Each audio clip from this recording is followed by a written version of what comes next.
Assalamualaikum warahmatullahi wabarakatuh. Halo anak-anakku semua. Pada pagi hari ini kita akan belajar mata pelajaran ilmu pengetahuan sosial dengan materi pelaku kegiatan ekonomi. Yang pertama, kita akan belajar tentang pengertian pelaku ekonomi. Pelaku ekonomi adalah subjek baik perorangan maupun badan atau organisasi yang melakukan kegiatan ekonomi yang meliputi produksi, konsumsi, dan distribusi. Produksi adalah kegiatan yang menghasilkan atau menciptakan barang dan jasa. Sedangkan konsumsi adalah kegiatan menghabiskan barang atau jasa. Dan kegiatan distribusi adalah kegiatan menyalurkan barang dari produsen kepada konsumen. Pelaku kegiatan ekonomi dibedakan menjadi 4. Yang pertama adalah rumah tangga konsumsi atau RTK. 2. Rumah tangga produksi atau RTP. 3. Pemerintah. 4. Masyarakat luar negeri. Yang pertama, kita akan bicara tentang rumah tangga konsumsi. Rumah tangga keluarga merupakan unit ekonomi terkecil. Peran rumah tangga keluarga adalah yang pertama berperan sebagai konsumen. Yang kedua berperan sebagai penyedia jasa faktor produksi atau tenaga kerja. Peran rumah tangga konsumsi yang pertama sebagai produsen adalah rumah tangga konsumsi merupakan pemilik berbagai faktor produksi yang menyediakan sumber-sumber daya seperti tenaga, tanah, gedung, dan lain-lain untuk rumah tangga produsen. Yang kedua, berperan sebagai konsumen. Rumah tangga konsumsi sebagai pemilik faktor produksi akan mendapatkan balas jasa dari rumah tangga produksi atas penggunaan sumber-sumber daya yang disediakan. Balas jasa ini merupakan pendapatan rumah tangga konsumsi yang digunakan untuk mengkonsumsi barang-barang dan jasa yang dihasilkan oleh rumah tangga produsen dalam rangka memenuhi kebutuhan hidup. Yang kedua, rumah tangga produksi. Rumah tangga produksi merupakan kesatuan yuridis dan ekonomis dari faktor-faktor produksi yang bertujuan mencari laba atau memberi layanan kepada masyarakat. Rumah tangga produksi dapat dibedakan menjadi 2. Yang pertama, rumah perusahaan milik negara. Yang kedua, perusahaan milik swasta. Perusahaan milik negara adalah perusahaan yang dimiliki oleh negara, sedangkan perusahaan milik swasta adalah perusahaan yang dimiliki oleh pihak swasta. Rumah tangga produksi berperan sebagai produsen. Rumah tangga produksi sebagai produsen memproduksi barang dan jasa dalam upaya memenuhi kebutuhan masyarakat atau RTK. Karena memproduksi barang dan jasa, rumah tangga produksi membutuhkan faktor-faktor produksi dari rumah tangga konsumsi. Sehingga RTP juga berperan sebagai pengguna faktor produksi. Yang kedua, RTP sebagai konsumen. Untuk melakukan kegiatan produksinya, RTP melakukan kegiatan konsumsi, yaitu membeli barang-barang produksi dari RTK.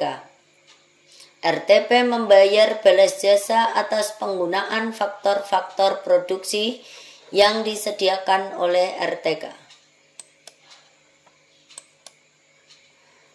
Bila kita gambarkan, akan berbentuk seperti gambar berikut ini. Jadi rumah tangga keluarga menyediakan faktor produksi yang dibutuhkan oleh rumah tangga produsen.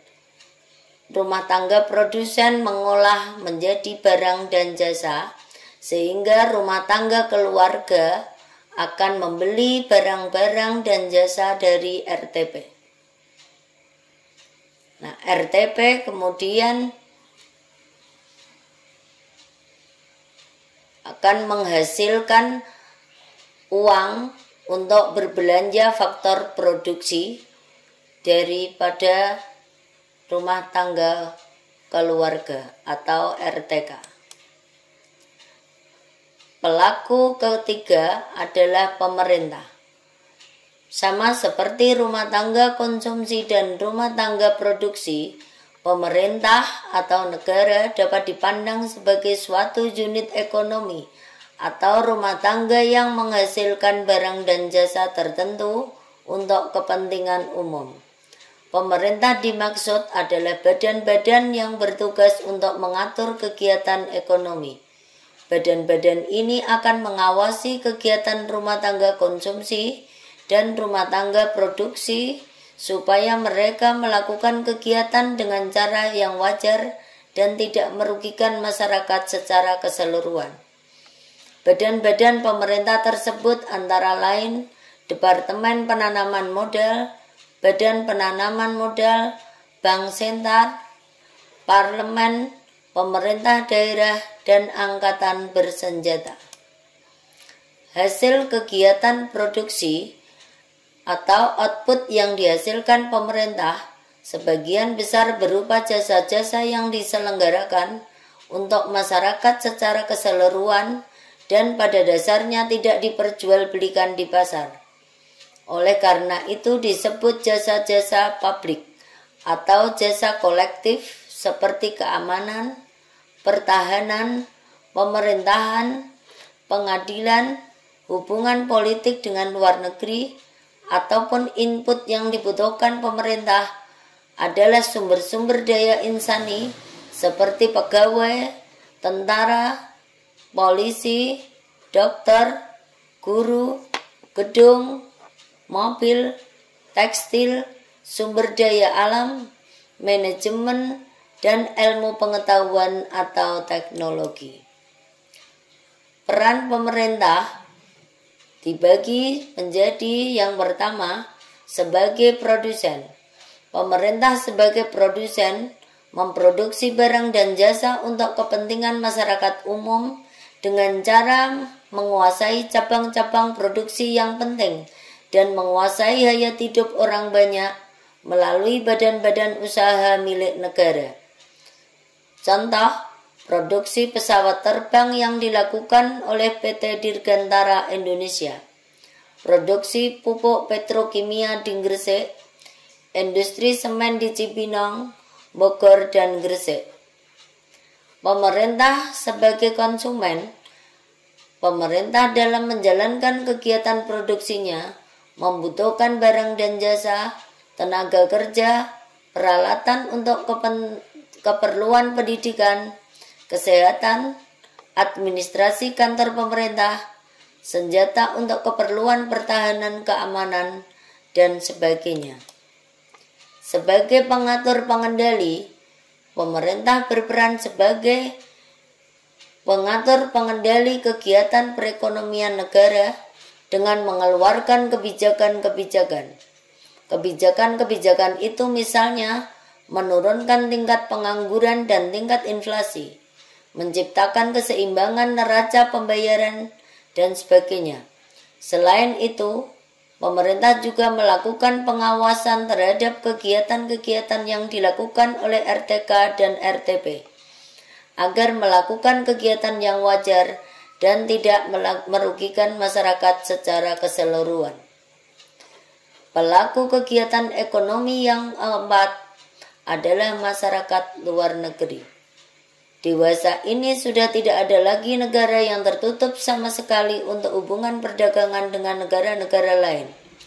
Hasil produksi selain disalurkan kepada pembeli dalam negeri, yaitu RTP, RTK, dan pemerintah, sebagian juga dijual pada masyarakat luar negeri. Hal ini menimbulkan arus barang dan jasa dari dalam negeri ke luar negeri yang disebut ekspor. Kegiatan ekspor ini dibayar dengan valuta asing atau falas menurut kurs tertentu. Jadi keluarnya arus barang dan jasa diimbangi arus uang yang masuk dari luar negeri ke dalam negeri. Selain kegiatan menjual barang dan jasa ke luar negeri, ada pula kegiatan membeli barang dan jasa dari negara-negara lain. Sehingga ada arus barang dan jasa yang masuk dari luar negeri ke dalam negeri yang disebut impor. Pelaku impor disebut dengan nama importir. Dengan demikian ada arus uang keluar untuk pembayaran. Kegiatan ekspor impor serta tinggi rendahnya kurs valuta asing berpengaruh terhadap kegiatan ekonomi nasional secara keseluruhan, baik pada rumah tangga konsumsi, rumah tangga produksi, dan pemerintah. Peran masyarakat luar negeri. Yang pertama, sebagai konsumen. Masyarakat luar negeri akan membeli barang-barang yang tidak diproduksi oleh masyarakat dalam negeri menggunakan fasilitas-fasilitas yang disediakan oleh negara, seperti bandara, stasiun, pasar, dan sebagainya. Menikmati objek-objek wisata seperti pegunungan, pantai, candi, dan objek-objek yang lainnya. Menggunakan tenaga kerja dari negara lain. Yang kedua, berperan sebagai produsen. Masyarakat luar negeri menghasilkan barang yang tidak diproduksi oleh negara lain, melakukan penanaman modal di negara lain, memberikan pinjaman kepada negara yang membutuhkan, mengirimkan tenaga kerja dan tenaga ahli ke negara-negara yang membutuhkan. Demikian pelajaran pada pagi hari ini. Wassalamualaikum warahmatullahi wabarakatuh.